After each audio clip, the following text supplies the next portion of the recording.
जय श्रीराम मित्रांनो, स्वागत आहे परत एकदा आपल्या मिनी ब्लॉगमध्ये. सकाळी आलो तर आपण शाळापाशी आपल्याला भेटला होता वामा. त्याच्याशी थोड्या गप्पा मारल्या लगेच आपण निघालो दुकानाकडे. आज आपण डायरेक्ट स्कूल बसमध्ये बसून चाललोत मित्रांनो दुकानावरती. आलोत मित्रांनो आपण दुकानावरती, पाणी वगैरे मारून घेतलं सकाळी. त्यानंतर मग आपल्या अतुल भाईची द्वादश होती, आज आपण जात होतो त्याच्या इथे द्वादश सोडण्यासाठी.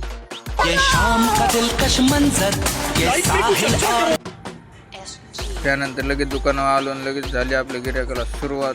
हा आपला पहिला बस्ता आहे मित्रांनो, बघू शकता तुम्ही. त्यानंतर लगेच एक डबल एक आला, दुसरा बस्ता मित्रांनो. कस्टमर चालूच आहे आज एकामागे एक. त्यानंतर लगेच एक गाडी भरून दिली मित्रांनो आपण. त्यानंतर लगेच एक आला डबल तिसरा बस्ता मित्रांनो. त्यानंतर मित्रांनो परत एक बस्ता आला आपल्याला. चला तर मग भेटूया पुढच्या ब्लॉगमध्ये. धन्यवाद.